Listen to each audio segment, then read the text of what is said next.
drink to your leg. Okay, so we drink to our legs.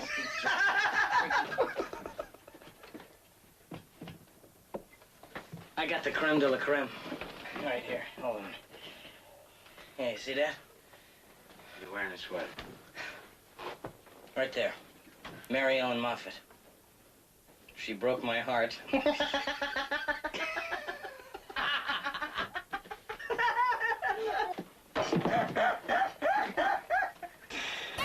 2 or 3 times a week, Max would haul up that enormous oil painting that had been presented to her by some Nevada Chamber of Commerce. And we'd see a movie, right in her living room. So much nicer than going out, she'd say. The plain fact was she was afraid of that world outside. Afraid it would remind her that time had passed. They were silent movies, and Max would run the projection machine, which was just as well. It kept him from giving us an accompaniment on that wheezing organ. She'd sit very close to me, and she'd smell of tube roses, which is not my favorite perfume, not by a long shot. Sometimes, as we watched, she'd clutch my arm or my hand, forgetting she was my employer, just becoming a fan, excited about that actress up there on the screen. I guess I don't have to tell you who the star was. They were always her pictures. That's all she wanted to see.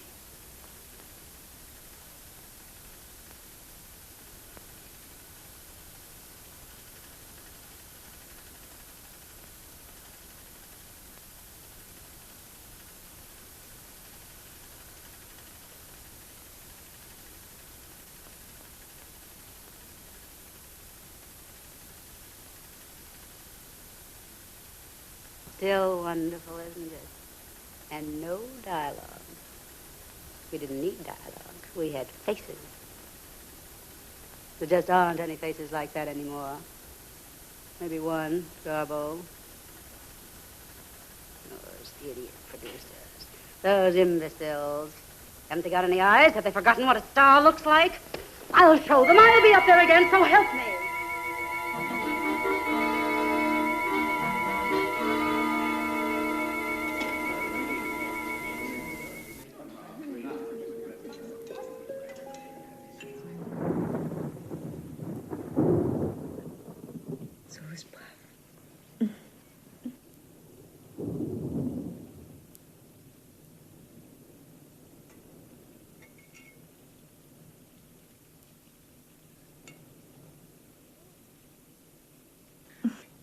Is that a little boy or a little girl?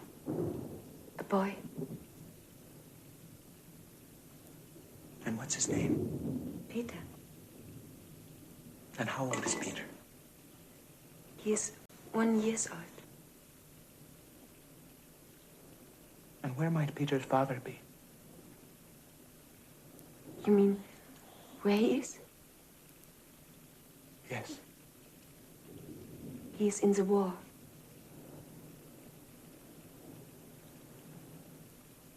And how long has he been gone?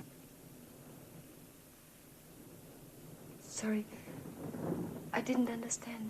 What? Wie lange ist er schon weg? Oh, a long time. Since springtime?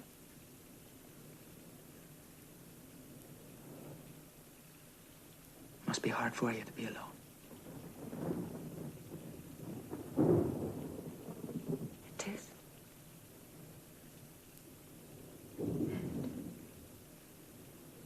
It must be very dangerous for you to be in the war.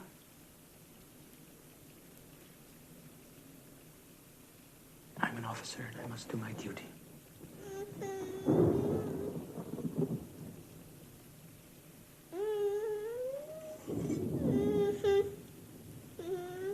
You are sometimes lonely? Sometimes.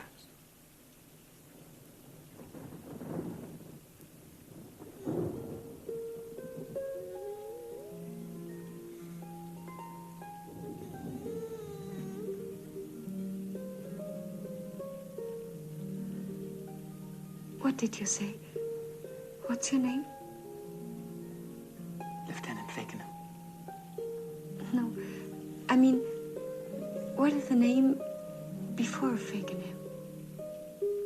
Meine Vornamen Ja, ist Jonathan. Jonathan.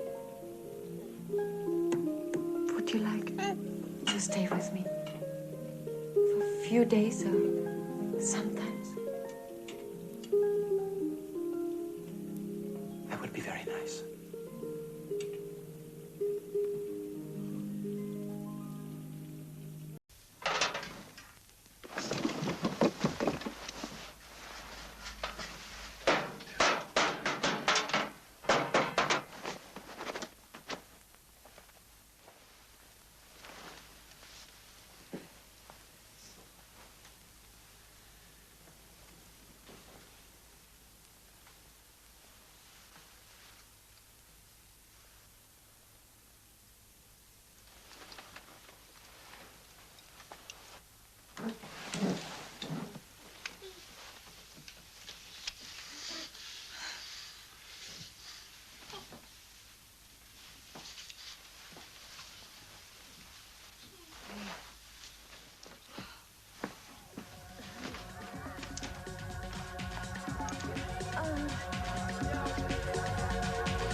Redmond, what is the matter? Nora, were you obliged to dance 5 times with Captain Quinn? I don't care a fig for Captain Quinn. He dances prettily, to be sure, and is a pleasant rattle of a man. And he looks well in his regimentals, too. If he chose to ask me to dance, how could I refuse him? But you refused me. Oh, I can dance with you any day. And to dance with your own cousin looks as though you could find no other partner. Besides, Redmond, Captain Quinn is a man. And you're only a boy. You haven't a guinea in the world. If ever I should meet him again, you will find out who is the best man of the two. I'll fight him sword or pistol, captain as he is. Redmond, don't be so silly. I mean it, Nora. But Captain Quinn is already known as a valiant soldier. It is mighty well of you to fight farmers' boys, but to fight an Englishman is a very different matter. Best have your Englishman take you home. Redmond.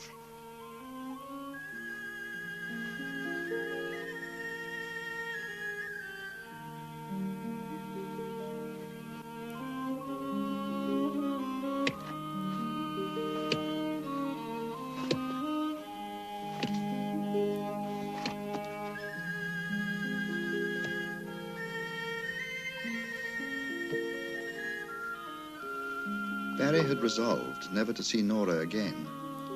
But such resolutions, though they may be steadfastly held for a whole week, are abandoned in a few moments of bleak despair.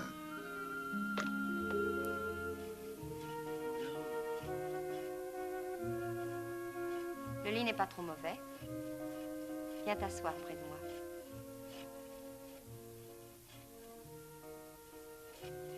J'ai toujours aimé ta nuque. Le seul morceau de toi que je pouvais regarder sans être vu. Tiens.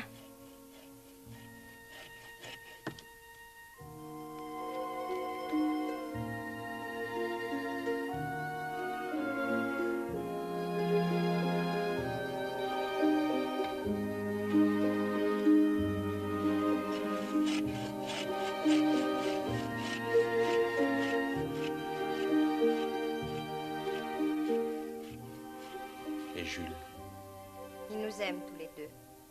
Il ne sera pas surpris. Et il souffrira moins ainsi. Nous l'aimerons et nous le respecterons.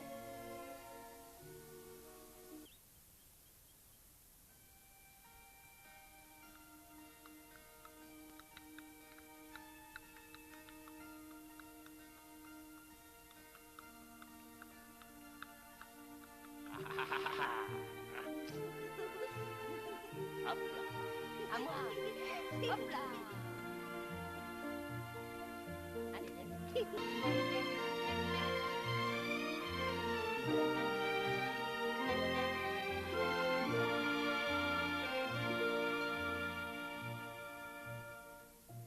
Jules et Jim reprirent leur grande conversation interrompue. Ils se racontèrent leur guerre.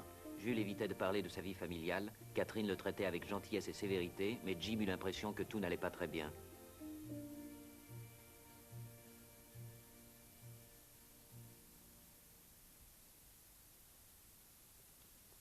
Oli marin, la puce a faim. Il était une fois une puce très gentille. Bonsoir Sabine.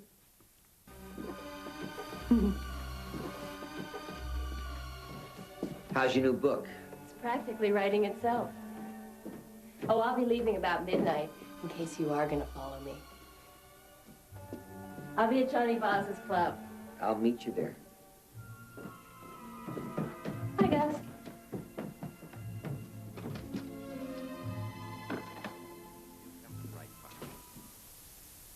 You see, the body of a young man was found floating in the pool of her mansion, with 2 shots in his back and 1 in his stomach. Nobody important, really. Just a movie writer with a couple of B pictures to his credit. A poor dope. He always wanted a pool. Well, in the end, he got himself a pool. Only the price turned out to be a little high.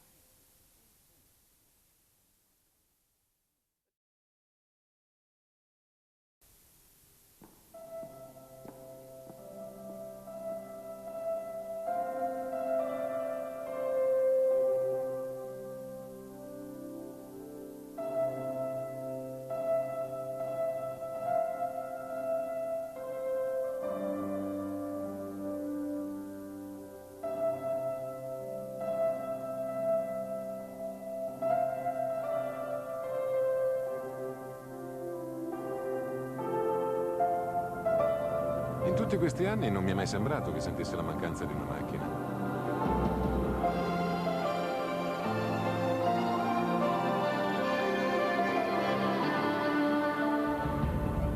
Mondeo. It makes all the difference.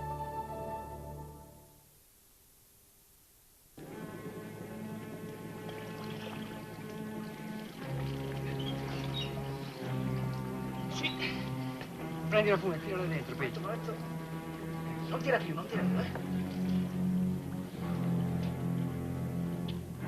No, attenti a...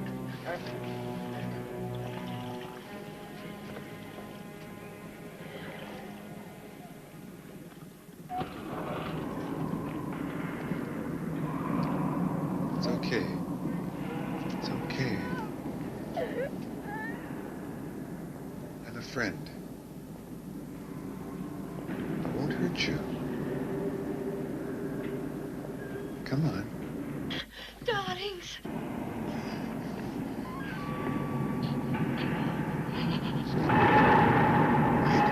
Wait.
now.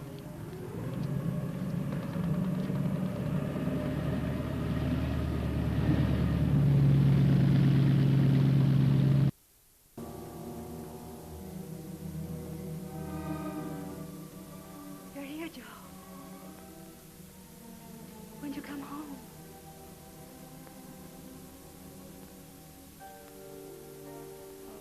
Joe, where were you? Is it a woman? I know it's a woman. Who is she? Why can't I ask you? I must know.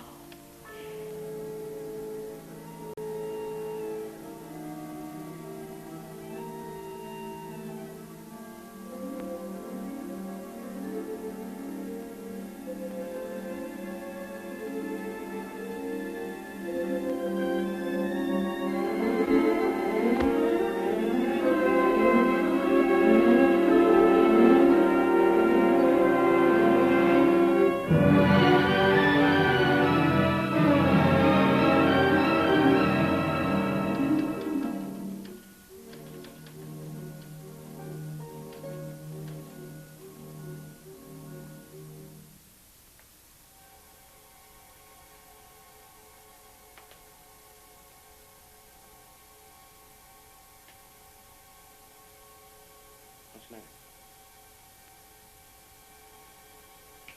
Betty, wake up. Why are you staring at me like that? Oh, was it? I'm sorry. What's wrong with you tonight? What is it? Well, something came up. I don't want to talk about it. Why not?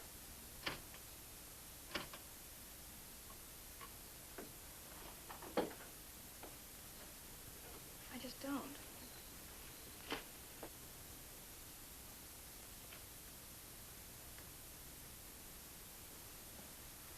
What have you heard? Come on, let's have it. Is it about me?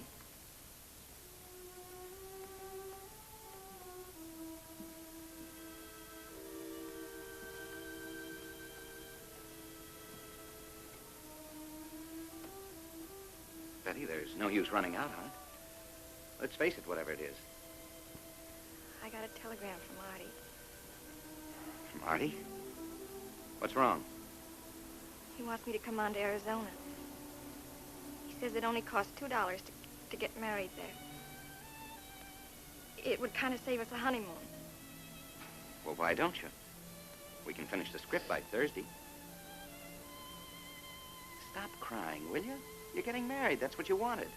I don't want it now. Why not? Don't you love Artie? Of course I love him. I always will. I'm not in love with him anymore, that's all. What happened? You did?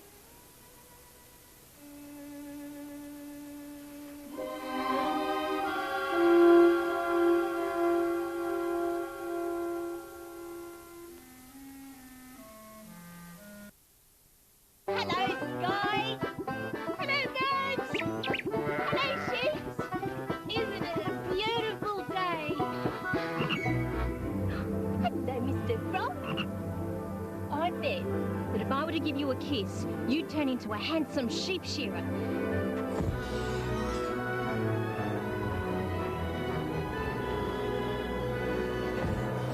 Oh, yeah. Castle mine is made with golden cluster hops.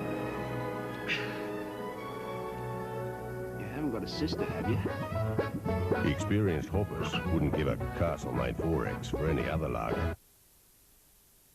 The last week in December, the rains came. A great big package of rain.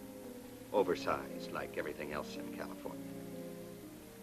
It came right through the old roof of my room above the garage. She had Max move me to the main house. I didn't much like the idea. The only time I could have to myself was in that room. But it was better than sleeping in a raincoat and galoshes.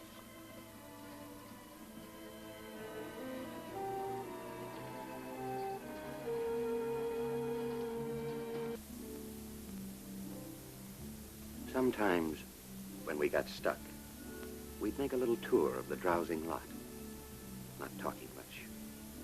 just wandering down alleys between the sound stages, or through the sets they were getting ready for the next day's shooting. As a matter of fact, it was on one of those walks when she first told me about her nose. Look at this street. All cardboard, all hollow, all phony, all done with mirrors.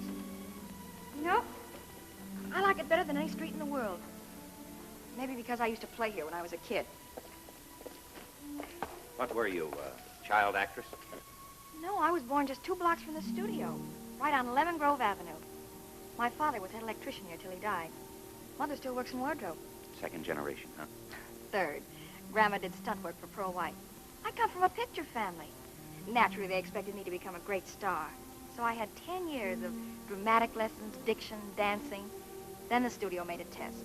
Well, they didn't like my nose. Slanted this way a little. So I went to a doctor and had it fixed. They made more tests and they were crazy about my nose. Only they didn't like my acting. Nice job. It should be. It cost me $300.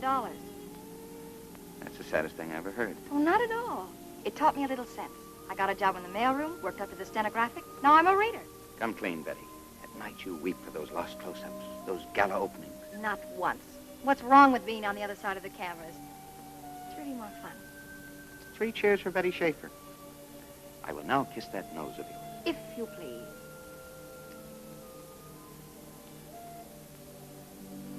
May I say that you smell real special? Must be my new shampoo. That's no shampoo. It's more like freshly laundered linen handkerchiefs. Like a brand new automobile. How old are you, anyway? 22. Smart girl. Nothing like being 22. And may I suggest that if we're ever to finish this story, you stay at least 2 feet away from me. The first time you see me coming any closer, I want you to take off a shoe and plunk me on the head with it. Now, back to the typewriters, by way of Washington Square.